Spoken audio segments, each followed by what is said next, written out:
Hello students. तो आज हम कुछ न्यूमेरिकल प्रॉब्लम सॉल्व करने वाले हैं जो इलेक्ट्रोलाइटिक सेल से रिलेवेंट है। लास्ट क्लास में हम लोगों ने बात की थी फेराडेज लॉ की। ओके, तो फेराडे लॉ के बेसिस पे भी हम न्यूमेरिकल करेंगे और जनरल न्यूमेरिकल्स भी करेंगे।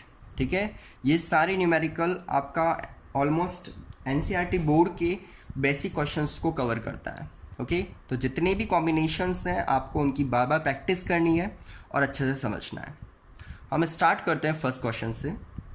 दैट इज, मैं डिक्टेट कर रहा हूँ फिर आप लिख लेना। How much charge is required for the following reduction. Means यहाँ पर रिडक्शन हो रहा है, उसके लिए कितने चार्ज की रिक्वायरमेंट है। ओके, तो ये इलेक्ट्रोलाइटिक सेल से ही रिलेटेड हुआ। फर्स्ट पार्ट इसका गिवन है 1 mole of Al3+ to aluminium. Means Al3+ को हमें रिड्यूस करना है किसमें, एल्यूमिनियम में। तो इसके लिए कितना चार्ज चाहिए, तो इसका फर्स्ट पार्ट हम पहले सॉल्व करने की कोशिश करते हैं। Solution I am giving you, ध्यान से देखना। रिडक्शन हुआ किसका, Al3+ का, और क्या बना, एल्यूमिनियम। तो कितने इलेक्ट्रॉन इसको गेन करने पड़े यहाँ पर, यस करेक्ट, 3 इलेक्ट्रॉन्स की यहाँ पर रिक्वायरमेंट हुई। अब इसको स्टेटमेंट में समझने की कोशिश करना। सिंपली देखने से लग रहा है कि 1 मोल of aluminium ion, okay, required 3 mole of electron to convert into 1 mole of aluminium metal. Clear? तो इस स्टेटमेंट के बेसिस पे मैं बोल सकता हूँ कि कितने चार्ज की रिक्वायरमेंट हुई, 3 मोल चार्ज की रिक्वायरमेंट हुई। Okay, so 1 mole of Al3+ required 3 mole means 3 Faraday charge. Okay, 1 mole electron का 1F चार्ज होता है, तो 3F का कितना होगा, 3 Faraday charge. Okay, value put up करें। 1F की वैल्यू कितनी होती है, 3 इंटू 1F की वैल्यू होती है 96500 कूलम। अब तो अच्छे से लर्न हो गई होगी आपको। सॉल्व करो तो आंसर क्या होने वाला है इसका, यस 289,500 कूलम। तो इतने चार्ज की रिक्वायरमेंट होगी 1 मोल ऑफ Al3+ को Al में कन्वर्ट करने के लिए। बहुत ही सिंपल है, समझ आ गया आपको। ओके, नेक्स्ट इसी का हम सेकेंड पार्ट देखें। ये बोल रहा है कि 1 mole of MnO4- okay to Mn2+, किसको कन्वर्ट करना है, यस परमैग्नेट आयन हमें गिवन है, जिसको मैग्नीज आयन में कन्वर्ट करना है, Mn2+ में कन्वर्ट करना है। तो रिडक्शन कैसे हुआ यहाँ पर पहले वो देखते हैं। तो इसका सॉल्यूशन हम देखें, इसमें रिडक्शन कैसे हुआ होगा। MnO4- सबसे पहले इसको कन्वर्ट करना है Mn2+। इसको समझने के लिए इन दोनों जगह इनकी ऑक्सीडेशन स्टेट पुटअप कर दी जाए। MnO4-, क्या यहाँ पर ये +7 ऑक्सीडेशन स्टेट शो कर रहा है। मैग्नीज यहाँ पर अपनी मैक्सिमम ऑक्सीडेशन स्टेट में होता है, ठीक है, और आप इसको कैलकुलेट भी कर सकते हैं, हमने लास्ट ईयर भी इसकी प्रैक्टिस की काफ़ी। ओके, और यहाँ पर ऑक्सीडेशन स्टेट क्या है, +2। मीन्स +7 से रिड्यूस होके +2 पे आना है। तो कितने का रिडक्शन हुआ, यस 5 ऑक्सीडेशन नंबर्स का रिडक्शन हुआ। मीन्स कितने इलेक्ट्रॉन गेन करने पड़े इसको, 5 इलेक्ट्रॉन्स यहाँ गेन करने पड़े। तो 1 मोल MnO4- को Mn2+ में कन्वर्ट होने के लिए कितने इलेक्ट्रॉन्स गेन करने पड़ रहे हैं, 5 मोल ऑफ इलेक्ट्रॉन्स। Very easy. तो यहाँ पर सिंपली चार्ज रिक्वायर्ड कितना होने वाला है, that is 5F। Okay, in that case 5 into 1F की वैल्यू कितनी, 96500, और अगर इसको सॉल्व करें तो that is 482500 coulomb. Okay, very easy. तो ये था आपका फर्स्ट लेकिन इजी क्वेश्चन, जो आपको बता रहा है कि किस तरह से हम रिक्वायर्ड चार्ज की कैलकुलेशन कर सकते हैं। ओके, नाउ सेकंड क्वेश्चन, ये भी ऑलमोस्ट सेम है, देखते हैं क्या हो रहा है इसमें। अगेन डिक्टेट कर रहा हूँ, how much electricity in terms of Faraday. ध्यान रखना, फेराडे की टर्म में इलेक्ट्रिसिटी फाइंड करनी है हमें, यानी एफ की फॉर्म में, is required to produce 20 gram of calcium from molten CaCl2। ठीक है, तो इलेक्ट्रोलाइसिस किसका हो रहा है, CaCl2 का हो रहा है। क्या ये सॉल्ट है, मीन्स यहाँ पर कैल्शियम किस फॉर्म में होगा, Ca2+ की फॉर्म में, ओके। और वो किस में कन्वर्ट हो रहा है, Ca में, मीन्स इलेक्ट्रॉन्स गेन करने पड़ रहे हैं, रिडक्शन हो रहा है। तो यहाँ पर अगर हम इसका सॉल्यूशन देखें तो सबसे पहले इक्वेशन क्या बनने वाली है, क्या यहाँ पर Ca2+ जो CaCl2 से लिया है मैंने, वो कन्वर्ट हो रहा है कैल्शियम में और ये डिपॉजिट होता जा रहा है, ओके। कन्वर्ट करने के लिए कितने इलेक्ट्रॉन की रिक्वायरमेंट है, there are 2 electrons required, means 1 mole Ca2+ ion convert into Ca required 2 mole of electron, ठीक है। लेकिन आप ध्यान देना यहाँ मोल में नहीं गिवन है हमें, यहाँ किस में गिवन है, मास। यहाँ पर हमें मास गिवन है ग्राम में, तो मोल की बजाय हम इसमें ग्राम में बात करेंगे। कैल्शियम का 1 मोल कैल्शियम का मास कितना होता है, 40 gram. Then 40 gram of calcium required 2 mole of electrons और चार्ज, ओके। तो यहाँ पर 2 मोल की रिक्वायरमेंट है, तो मैं लिख सकता हूँ, अगर मैं इसकी लैंग्वेज में बनाऊँ तो क्या बनेगी, 40 gram of Ca2+ ions required 2F charge, okay, और इलेक्ट्रिसिटी।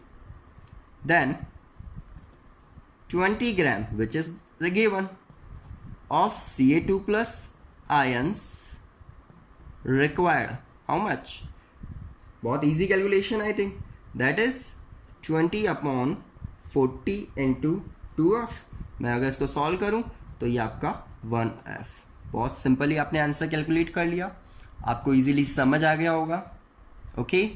नाउ ये हमने बात की थी रिडक्शन के लिए, अब सिमिलरली हम बात करते हैं ऑक्सीडेशन के लिए। क्वेश्चन समझना, how much electricity required in coulomb for the oxidation of 1 mole of H2O to O2, okay. हम लोगों ने पढ़ा है कि जब भी H2O का ऑक्सीडेशन होता है तो वो हमेशा ऑक्सीजन प्रोड्यूस करता है, और जब भी H2O का रिडक्शन होता है तो वो हाइड्रोजन गैस प्रोड्यूस होता है। ये हमने लास्ट लेक्चर में बात की थी, जिसमें हमने इलेक्ट्रोकेमिकल सीरीज़ को फिर से अच्छे से समझा था, ओके। तो ध्यान देना इस चीज़ पर।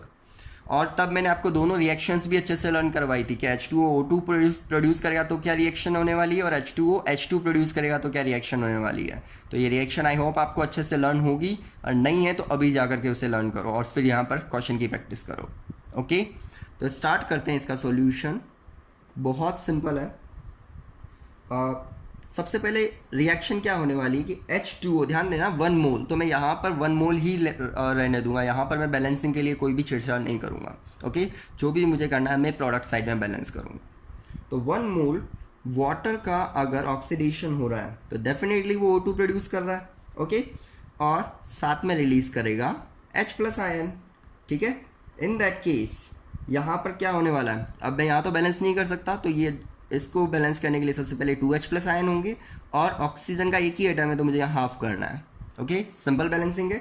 अब समझना, ऑक्सीडेशन स्टेट ऑक्सीजन की यहाँ -2 है, यहाँ कितनी हो रही है 0, तो इसके लिए इसको कितने इलेक्ट्रॉन लूज करने पड़ेंगे, यस 2 इलेक्ट्रॉन्स, ओके। 2 इलेक्ट्रॉन्स इसको क्या करने पड़ेंगे, लूज करने पड़ेंगे, मीन्स 2F इलेक्ट्रिसिटी की रिक्वायरमेंट होगी हमें, सिंपल। तो यहाँ पर लिख सकते हैं हम इलेक्ट्रिसिटी रिक्वायर्ड कितनी, 2F। अगर मैं इसे सॉल्व करूँ तो क्या होगा, 2 × 96500, और सॉल्व करने पर यह आएगा आपका 193,000 कूलम, ओके। इतने चार्ज की रिक्वायरमेंट यहाँ पर पड़ने वाली है, सिंपल, इजीली आप लोगों को समझ आ गया, ओके। तो ये थे बेसिक न्यूमेरिकल्स। 1 मार्क में बोर्ड क्लासेस में कभी कभी ये न्यूमेरिकल्स पूछे जाते हैं, बोर्ड एग्जाम में आप बहुत अच्छे से इनकी प्रैक्टिस कर लेना, ओके ना। अब हम बात करेंगे कुछ ऐसे न्यूमेरिकल्स के बारे में जो फेराडे के फर्स्ट लॉ पे डिपेंड करते हैं, ओके।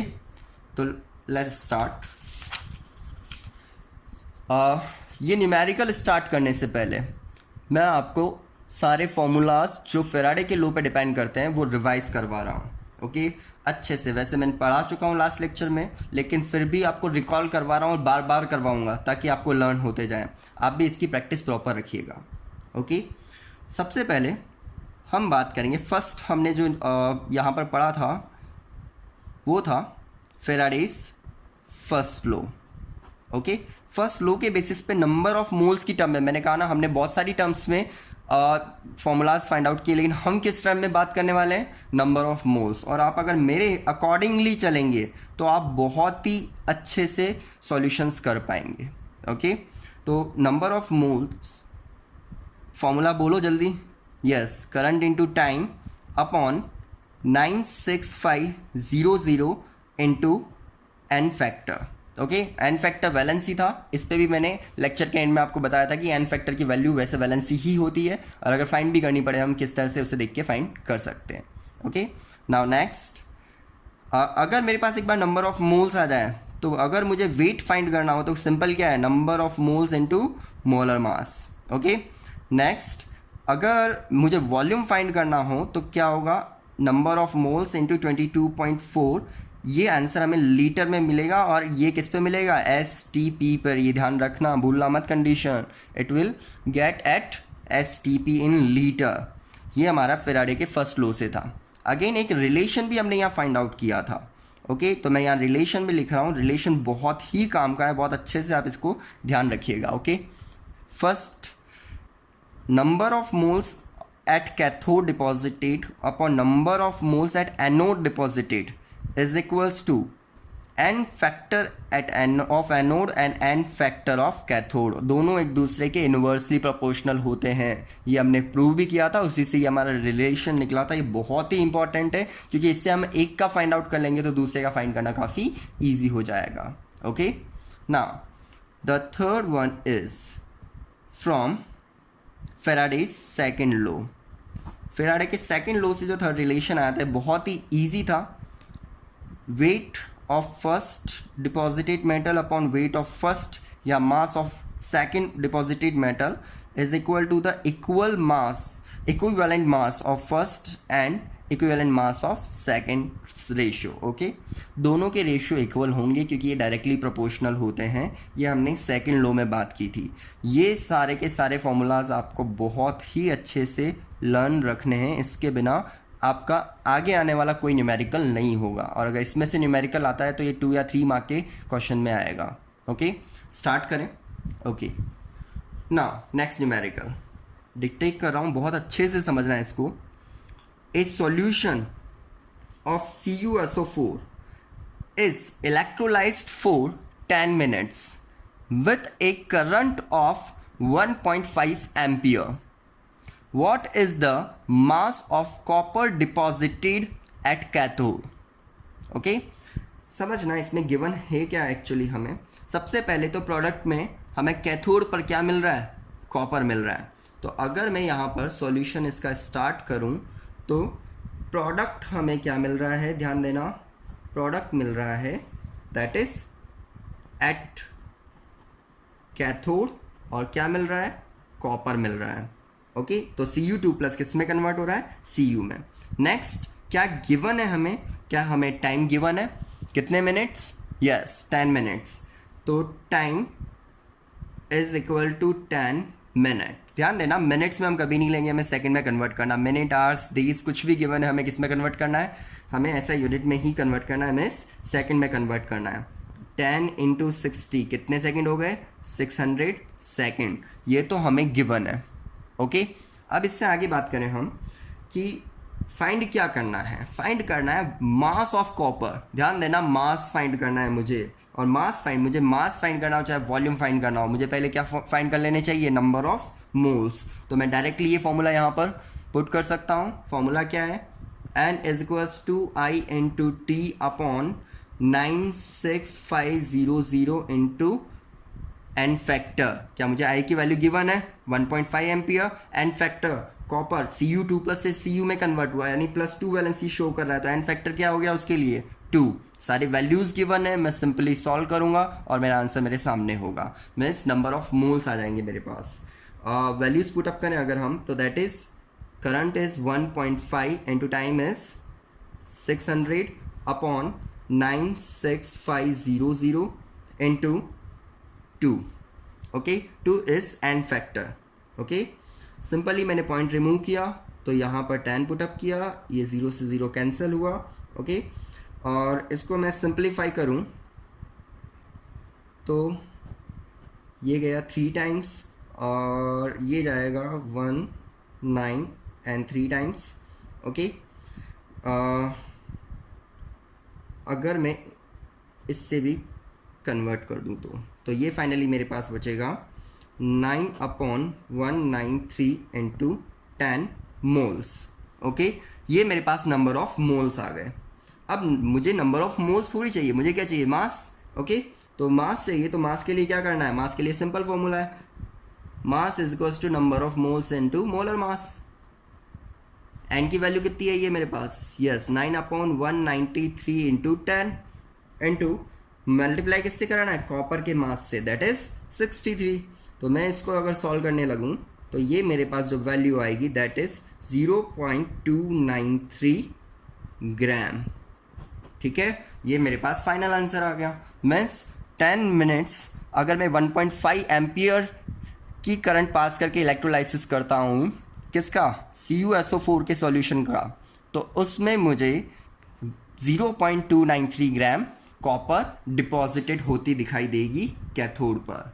सिंपल, काफ़ी इजी है, ये बिल्कुल बेसिक से हमने स्टार्ट किया है। ओके, अब ये वाला जो क्वेश्चन है ये आपका NCERT का ही एग्जाम्पल है, मैंने वही उठाया है, आप वहाँ से इसको दोबारा फॉलो कर सकते हैं। अब जो न्यूमेरिकल्स ले रहा हूँ, इन न्यूमेरिकल्स को आप ध्यान से देखना, ये न्यूमेरिकल्स काफ़ी हेल्प करने वाले हैं आपको, क्योंकि हर न्यूमेरिकल अपने आप में एक अलग आइडेंटिटी रखता है, तो ये काफ़ी हेल्प करेगा। अभी जो भी हम न्यूमेरिकल कर रहे हैं ये फेराडे के सिर्फ फर्स्ट लॉ पे डिपेंड करता है, जहाँ भी सेकंड अप्लाई होगा मैं आपको पहले ही बता दूंगा। Okay, now next question, 1 ampere current is passing through an electrolytic cell in which molten NaCl is electrolyzed. If time is 965 second, already second में given है, then find weight of metal at cathode and volume of gas at anode at STP. Okay, तो सबसे पहले given क्या क्या है ये देखिए। गिवन क्या है, आपको करंट गिवन है इसमें 1 एम्पियर, किससे पास हो रही है, मोल्टन NaCl से। ठीक है, एक्वस नहीं है, मोल्टन है, ये ध्यान रखना। तो प्रोडक्ट क्या बनेंगे ये आपको ध्यान होने चाहिए। नेक्स्ट, टाइम गिवन है हमें, और हमें फाइंड क्या करना है, हमें मास भी फाइंड करना है और हमें वॉल्यूम भी, यानी कि एक तो गैस होगी और एक मेटल होगी। तो मेटल कौन सी है, सोडियम मिलने वाली, और गैस कौन सी है, क्लोरीन मिलने वाली। सिंपल। तो इस सॉल्यूशंस को समझना है, इसके सॉल्यूशन को, बहुत इजी है। सबसे पहले ये मैं रफ में कर रहा हूँ क्योंकि हमें क्या प्रोडक्ट बन रहा है सबसे पहले इसका पता होना बहुत ज़रूरी है, और इसके लिए मैं पूरा एक लेक्चर ले चुका हूँ, आपने पूरा अच्छे से वो रिवाइज भी करना है। प्रोडक्ट ऑफ इलेक्ट्रोलाइसिस, जिसमें हमने क्वालिटेटिव एस्पेक्ट पढ़ी थी इसकी, इलेक्ट्रोलाइटिक सेल की। ओके, तो सबसे पहले तो यहाँ पर एक्चुअल में हो क्या रहा है, आपने लिया क्या है, आपने लिया है मोल्टन NaCl। ओके, तो एनोड पर कौन जाने वाला है, क्या Cl माइनस का ऑक्सीडेशन होने वाला है। In that case Cl minus किस में कन्वर्ट होगा, Cl2 में। बैलेंस करने के लिए हाफ कर देता हूँ और यहाँ पर एक इलेक्ट्रॉन लूज करेगा।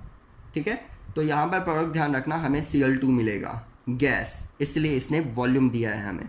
ओके, नेक्स्ट अब हम बात करते हैं किसकी, कैथोड की। कैथोड पे कौन जाने वाला है, ऑब्वियस सी बात है Na+ जाने वाला है। क्या वो एक इलेक्ट्रॉन गेन करेगा और यहाँ पर Na रिलीज कर देगा। तो ओवरऑल अगर मैं रिएक्शन देखूँ कि हमने क्या लिया, हमने Na+ Cl- का मोल्टन स्टेट लिया। ओके, जिससे हमें क्या मिली, हाफ Cl2 + Na। ठीक है, तो सबसे पहला काम है हमें प्रोडक्ट फाइंड करना है कि प्रोडक्ट में एक्चुअली बन क्या रहा है। अगर हमें प्रोडक्ट समझ आ गया तो सारी चीज़ें अपने आप होती चली जाएगी। ओके, ना कोई भी न्यूमेरिकल इस तरह से अगर फेराडे की फर्स्ट लॉ से डिपेंडेंसी रखता है तो वो इसी स्टेप पे आप करोगे, जो मैं स्टेप्स आपको बता रहा हूँ, तो बहुत ईजिली आप उसको अचीव कर पाएंगे। तो सबसे पहली स्टेप कि हमें पता होना चाहिए कि कौन सा प्रोडक्ट किस पे बन रहा है। ओके, सेकेंड, अब हम स्टार्ट करते हैं, वो आपका रफ पार्ट हो गया कि स्टेप 1।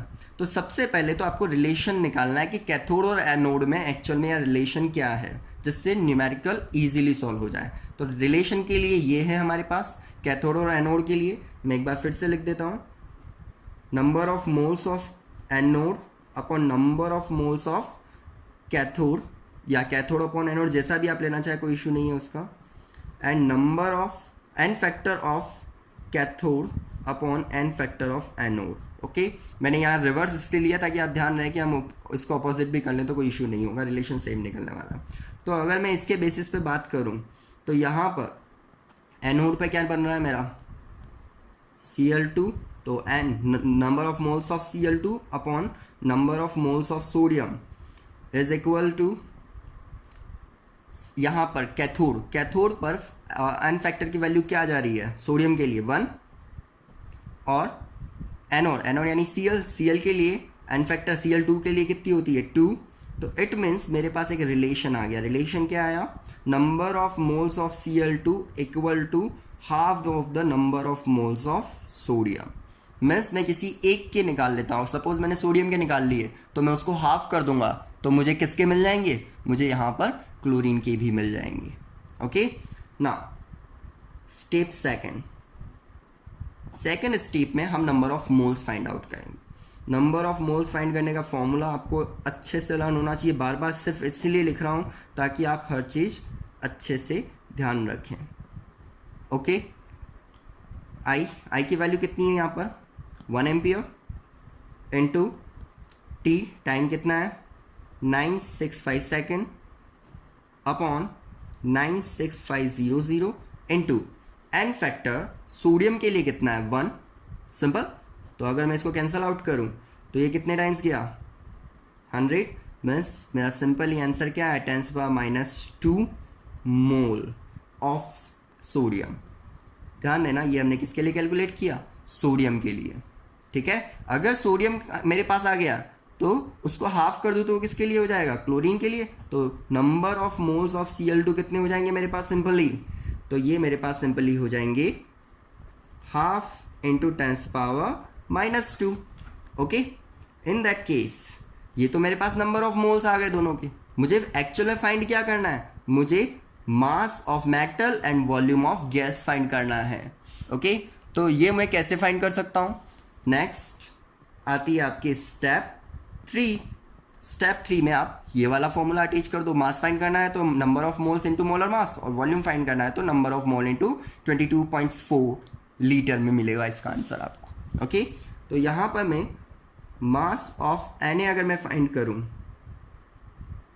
तो फॉर्मूला क्या है N into m, number of moles आए हैं मेरे पास 10⁻², एटॉमिक मास कितना होता है सोडियम का 23, तो द आंसर इज 0.23 ग्राम। तो 0.23 ग्राम सोडियम डिपॉजिट होगी।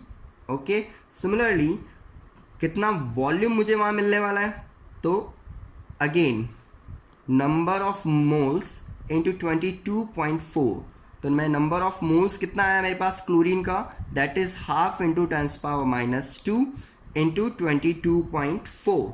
मैं इसको सॉल्व करूं तो ये मेरे पास आएगा simply 0.112 litre of chlorine gas हमें वहाँ मिलने वाली है। ओके, तो ये काफ़ी इजीली आप लोगों को समझ आ गया होगा। इसका एक और न्यूमेरिकल मैं आपको प्रैक्टिस कराने वाला हूँ और उसके बाद हम इससे थोड़ा अप लेवल भी देखेंगे। ठीक है, यस। तो नेक्स्ट न्यूमेरिकल है 100 ampere current is passing through Na2SO4 aqueous solution of electrolytic cell with platinum electrode for 96.5 seconds. Find moles of product if current efficiency is 90%. Okay, काफ़ी इजीली आपको पूछ रहा है कि आपको यहाँ पर नंबर ऑफ मोल्स फाइंड करने हैं प्रोडक्ट के। मीन्स ना यहाँ पे आपको वॉल्यूम पूछा है, ना ही यहाँ पे आपको वेट पूछा है। आपको डायरेक्टली क्या पूछा है, आपको डायरेक्टली नंबर ऑफ मोल्स पूछे हैं। तो आपकी सेकंड स्टेप में ही आपका काम हो जाएगा पूरा, आपको पूरा करने की रिक्वायरमेंट नहीं है। तो सबसे पहले इसके सॉल्यूशन को देखने से पहले हम बात करें, यहाँ पर एक चीज़ दे रखी है, इफ़ करंट एफिशिएंसी इज 90%। इसका मतलब क्या है, एफिशिएंसी मीन्स जितना करंट उसको मिल रहा है उसका 90% ही वो यूज़ कर रहा है। आई एम रिपीटिंग, करंट की एफिशिएंसी 90% है। इट मीन्स जितना करंट हम उसको प्रोवाइड कर रहे हैं उसका 90% ही वो यूटिलाइज कर पा रहा है। ठीक है, तो इसको समझना।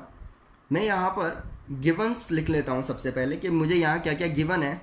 तो एक्चुअल में मुझे यहाँ पर करंट गिवन है कितना, 100 एम्पियर गिवन है। नेक्स्ट टाइम गिवन है 96.5 सेकेंड। ओके, और ध्यान देना मुझे एफिशिएंसी गिवन है, ये एफिशिएंसी का सिंबल है। ओके, और एफिशिएंसी करंट की, एफिशिएंसी ऑफ करंट कितनी है, 90%। 90% है तो मैं इसको सॉल्व करके लिखूँ तो क्या 90/100 लिख सकता हूँ। मैं इसमें 100 पार्ट अगर प्रोवाइड कर रहा हूँ तो उसका 90 पार्ट ही वो यूटिलाइज करेगा।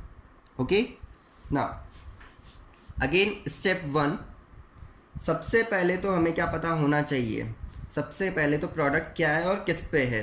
तो इलेक्ट्रोलाइसिस किसका कर रहे हैं हम, Na2SO4 का। तो हमने लास्ट लेक्चर में इसका इलेक्ट्रोलाइसिस किया था एक्वस सॉल्यूशन की टर्म में, जिसमें Na2SO4 का कुछ भी नहीं बिगड़ता है, और एक्वस है तो वाटर का ही ऑक्सीडेशन होता है और वाटर का ही रिडक्शन होता है, ये ध्यान रखना। ठीक है, इट मीन्स मुझे एनोड पर जो प्रोडक्ट मिलने वाला है, क्योंकि वाटर का ऑक्सीडेशन होगा तो ऑक्सीजन गैस मिलने वाली है, और कैथोड पर सिंपली अगर मैं बात करूं तो मुझे क्या मिलने वाला है, हाइड्रोजन गैस, क्योंकि वाटर का रिडक्शन होगा। ठीक है, नेक्स्ट सेकंड स्टेप में मुझे क्या करना है, मुझे दोनों के नंबर ऑफ मोल्स के बीच में रिलेशन फाइंड आउट करना है। ओके, तो number of moles of hydrogen upon number of moles of oxygen. ठीक है, और इनके एन फैक्टर्स लेने रिवर्स में, n factor of oxygen upon N factor of hydrogen. तो मैं अगर इसको सॉल्व करने लगूं तो क्या वैल्यू आएगी, ऑक्सीजन का एन फैक्टर कितना होता है 4, और हाइड्रोजन का एन फैक्टर कितना होता है H2, गैस की फॉर्म में देखूं तो 2, तो सॉल्व करने पे कितना आया 2। तो यहाँ पर अगर हम बात करें n number of moles of oxygen जो है वो हाइड्रोजन के नंबर ऑफ मोल्स का हाफ होंगे। ओके, सिंपल रिलेशनशिप है, वही टेक्निक यूज कर रहे हैं हम, ध्यान रखना। ओके, नाउ अब हमें फाइंड करना है नंबर ऑफ मोल्स। तो number of moles of hydrogen में सबसे पहले फाइंड कर रहा हूँ। ठीक है, फॉर्मूला आपको लर्न होगा, I/T upon 96500 into N factor. Okay, लेकिन यहाँ पर एक चीज़ और ध्यान रखनी है कि यहाँ पर आपको क्या मिला है, यहाँ पर आपको करंट की एफिशिएंसी भी मिली है, तो आपको करंट की एफिशिएंसी भी फॉर्मूले में मेंशन करनी होगी। ओके, इसको ईटा साइन से आप यूज़ कर सकते हैं। आई की वैल्यू हमारे पास है 100 इंटू टाइम है 96.5 अपॉन 96500 इंटू हाइड्रोजन के लिए वैल्यू आई थी 2, और इसको अगर मैं 90% लेता हूँ तो 90/100। ओके, मैं यहाँ पर सॉल्व कर रहा हूँ। मैंने सबसे पहले पॉइंट रिमूव किया, यहाँ 1000 हुआ, 0 से 0 कैंसिल, ये 1 टाइम, और ये गया आपका 45 टाइम। तो यहाँ पर मुझे जो आंसर मिला है वो क्या है, 45 इंटू 10⁻³ मोल। क्या 10⁻³ को मैं मिली मोल बोल सकता हूँ, तो मेरे पास एक्चुअल में आंसर क्या हो गया 45 मिली मोल। ओके, तो ये मेरे पास किसके मोल आ गए, मोल्स ऑफ हाइड्रोजन। अगर मैं हाफ कर दूं तो ये किसके लिए हो जाएंगे, ऑक्सीजन। तो number of moles of oxygen equal to half of base 45 divide by 2, that is 22.5 milli mole. Simple, ये दोनों आंसर्स आपको डायरेक्टली मिल गए यहाँ पर। एनी डाउट, इजीली समझ आ रहा है? Okay, good. नेक्स्ट, ये क्वेश्चन काफ़ी इंपॉर्टेंट है और ये जेई में पूछा भी गया है। ठीक है, तो उसको समझना किस तरह के क्वेश्चन एक्चुअल में कंपटीशन एग्जाम में पूछे जाते हैं, आपको इससे आइडिया लगेगा। Okay, water is electrolysed and 33.6 ml gas is obtain. ध्यान रखना, इसमें दोनों गैसेस का कंबाइंड वॉल्यूम गिवन है, हाइड्रोजन ऑक्सीजन दोनों गैसेस का कंबाइंड वॉल्यूम है 33.6 ml, is obtain at STP। Then find out the charge flow through the circuit. Okay, कितना चार्ज फ्लो कर रहा है ये हमें फाइंड करना है। सिंपल सॉल्यूशन है इसका। सबसे पहले तो ध्यान रखना कि आपको गिवन क्या है यहाँ पर। अगर यहाँ के गिवन आपको समझ आने लगे तो आप सब कुछ बहुत इजीली कर लेंगे। ठीक है, मैं स्टार्ट कर रहा हूँ सॉल्यूशन।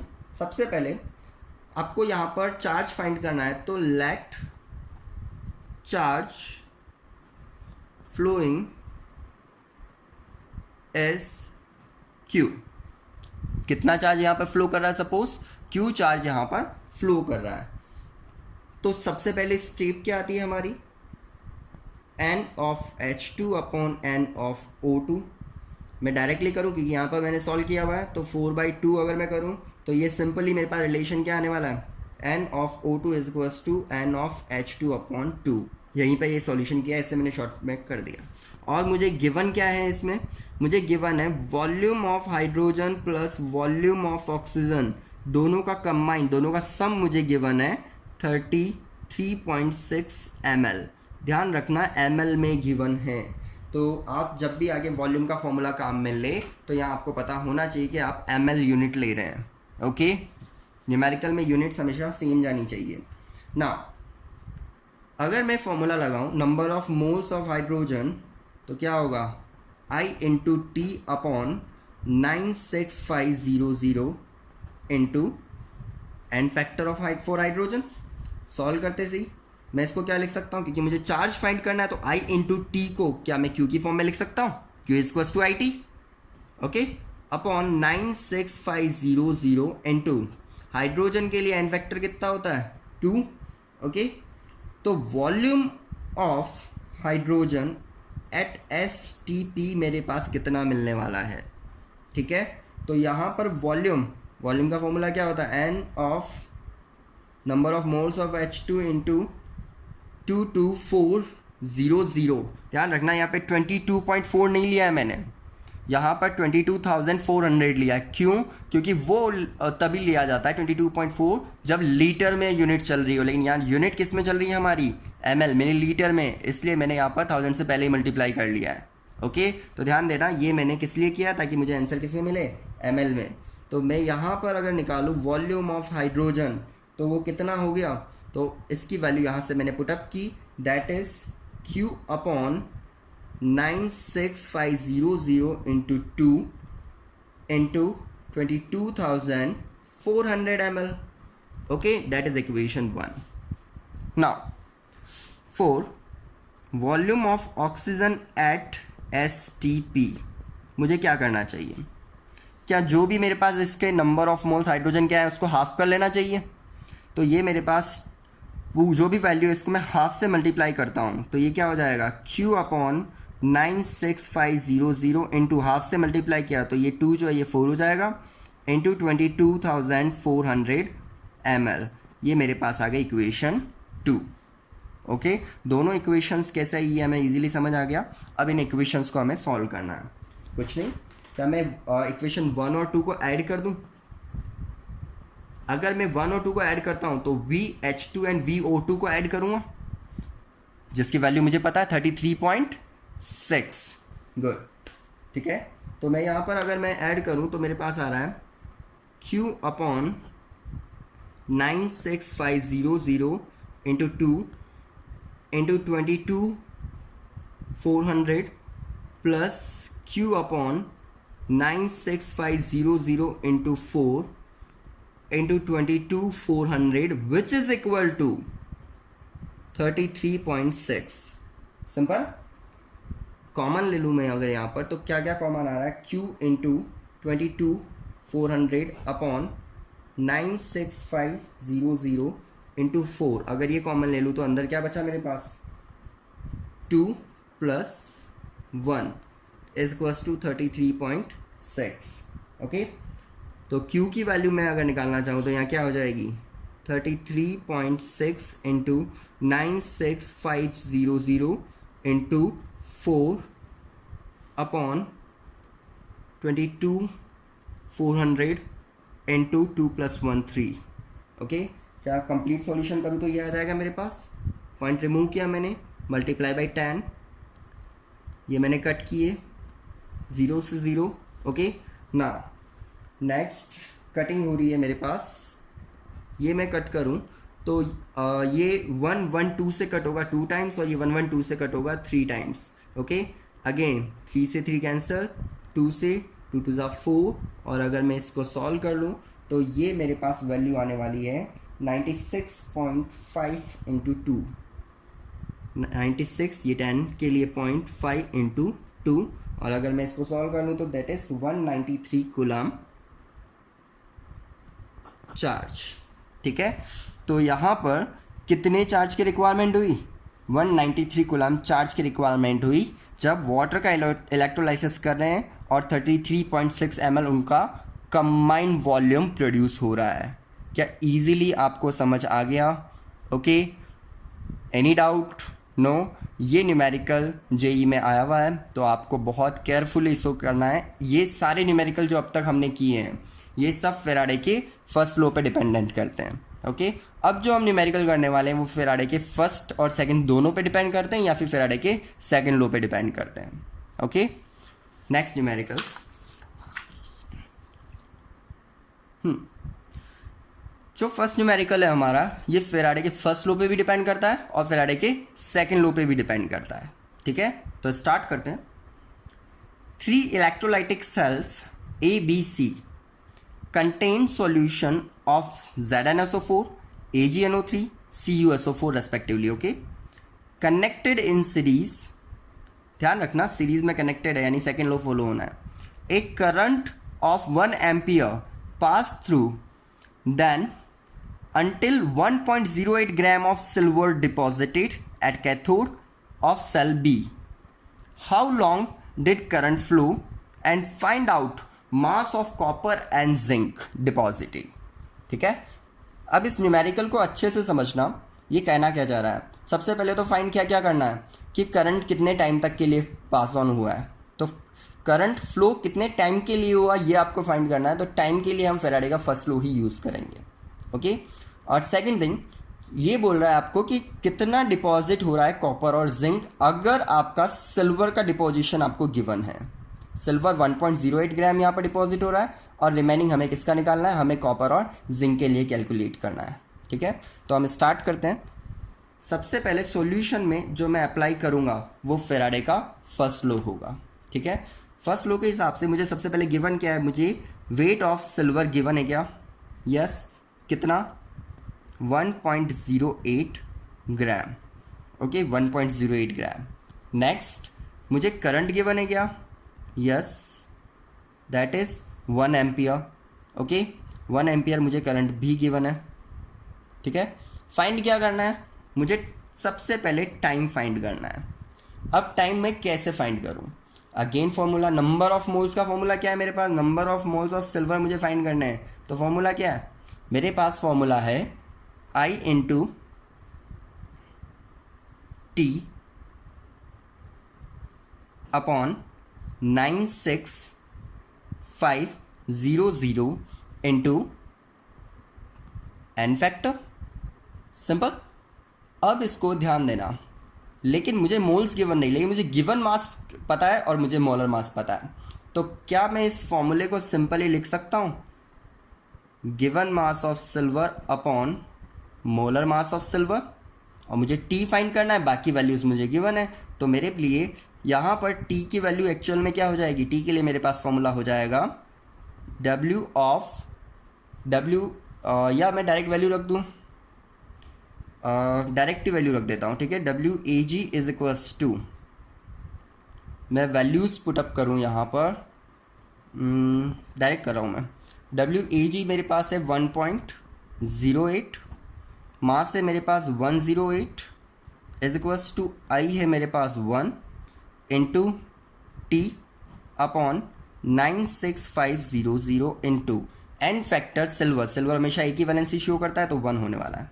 ठीक है, मैंने यहाँ से ये पॉइंट रिमूव किया तो यहाँ पर आ गया इंटू 100, ये 100 से ये ज़ीरोज़ कैंसिल हो गए, ये हुआ 1 टाइम। देन टाइम यहाँ पर कितना आया? टाइम यहाँ पर सिंपली हमें मिला 965 सेकेंड। ओके, तो आपके फर्स्ट क्वेश्चन का आंसर हमें क्या मिला है? 965 सेकेंड्स। बहुत इजी है, ये फेराडे के फर्स्ट लॉ से हुआ। अब हमें बात करनी है कि कितना कॉपर का मास और जिंक का मास यहाँ डिपॉजिट हो रहा है जब वो सीरीज में कनेक्ट है, और उसमें से जो बी सेल है उस पर सिल्वर डिपॉजिट हुआ है, दैट इज़ 1.08 ग्राम। तो बहुत ही इजी मेथड है और आप इसको ध्यान से समझना, क्योंकि ये फेराडे का सेकंड लॉ मैं डायरेक्टली अप्लाई कर रहा हूँ, इसमें मुझे कहीं भी कोई भी कॉम्प्लिकेशन है ही नहीं।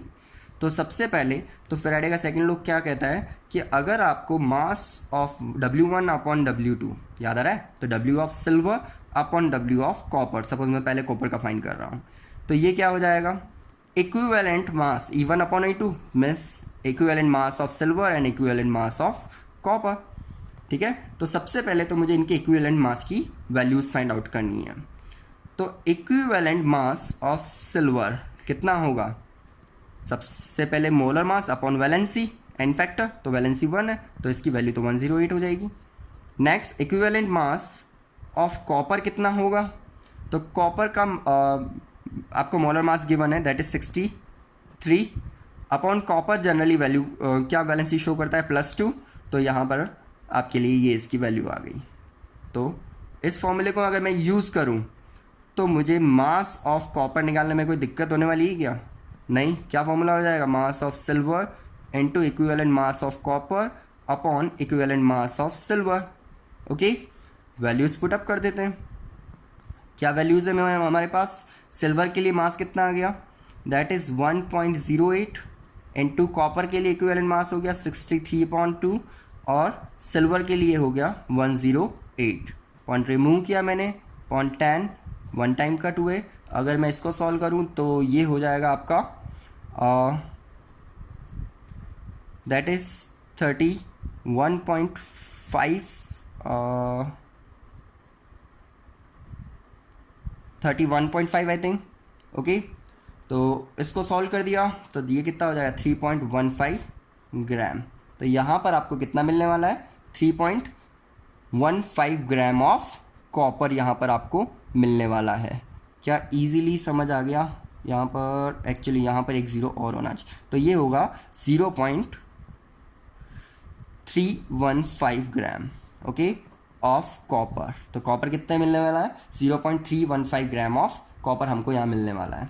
ठीक है, बहुत इजीली समझ आ गया आपको। नेक्स्ट बात करें हम जिंक की, तो मास ऑफ जिंक कैसे फाइंड करना है और क्या आंसर आ रहा है ये आप फाइंड करेंगे, क्योंकि अब तो काफ़ी इजी है आप लोगों के लिए। तो ये टास्क मैं आपको दे रहा हूँ और जो भी यहाँ पर जिंक का मास आता है आप मुझे नीचे कमेंट सेक्शन में कमेंट करके बताएंगे। ठीक है, देखते हैं आप में से कितनों का आंसर सही आता है। ओके, इसी बेस पे सेकंड न्यूमेरिकल हम ले रहे हैं, ये भी फेराडे के, ये प्योरली फेराडे के सेकंड लॉ पे डिपेंड करता है।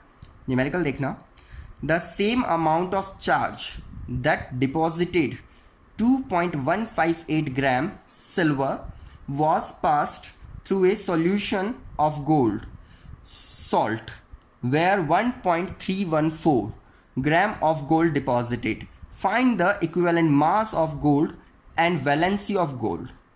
ओके, सिंपल, यहाँ पर डायरेक्टली इक्विवेलेंट मास फाइंड करना है और वैलेंसी फाइंड करनी है गोल्ड के लिए। बहुत सिंपल है, ध्यान देना, सेम अमाउंट ऑफ चार्ज यानी कि सीरीज में कनेक्टेड है दोनों के दोनों, ऐसा हम मान सकते हैं। ठीक है, फॉर्मूला क्या बनने वाला है, weight of silver upon weight of gold is equals to equivalent mass of silver upon equivalent mass of gold AU। Okay, तो इक्विवेलेंट मास ही तो फाइंड करना है गोल्ड का, कितना हो जाएगा, दैट इज इक्विवेलेंट मास अगर मैं लूँ तो wait of gold into equivalent mass of silver upon weight of silver. ठीक है, हम वैल्यूज़ पुट अप करें अगर, तो मैं यहाँ पर वैल्यूज़ पुट करूँ तो इक्विवेलेंट मास ऑफ गोल्ड कितना जाने वाला है, दैट इज़ मास कितना गिवन है मुझे, मास गिवन है 1.314 इनटू इक्विवेलेंट, अगर मैं सिल्वर का देखूँ मैंने यहाँ फाइंड किया था दैट इज़ 108 अपॉन गोल्ड का मास मुझे कितना गिवन है, दैट इज़ 2.158। ठीक है, तो मैंने यहाँ पर वैल्यूज़ पुट ऑन कर दी है, सिल्वर का मास हो गया और गोल्ड का मास हो गया एंड सिल्वर का इक्विवेलेंट मास भी हो गया। अगर मैं इन सभी को सॉल्व करता हूँ, ठीक है, पॉइंट से पॉइंट कैंसिल हुआ और अगर ये सॉल्व करता हूँ तो ये बनेगा अप्रॉक्स 0.61, कैलकुलेशन आप कर लेना।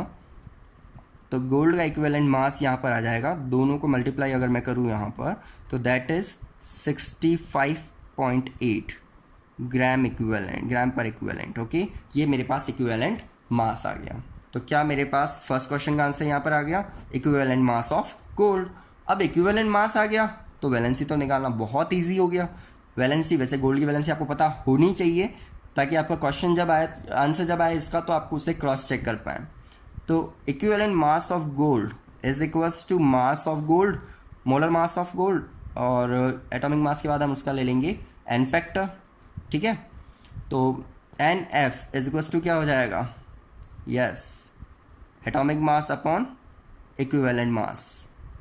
कितना गिवन है, 197 अपॉन ये कितना है 65.8। जब आप इसको सॉल्व करेंगे तो ये आपका 3 आएगा, यानी वैलेंसी जो गोल्ड की वो कितनी मिली हमें, 3। ठीक है, काफ़ी इजीली समझ आ गया होगा।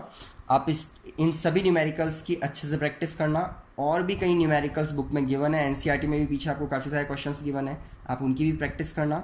और बिना प्रैक्टिस के आपसे ये न्यूमेरिकल्स नहीं होने वाले हैं। ठीक है, बहुत ईजी है, समझ आ गए होंगे आपको। Okay, thank you.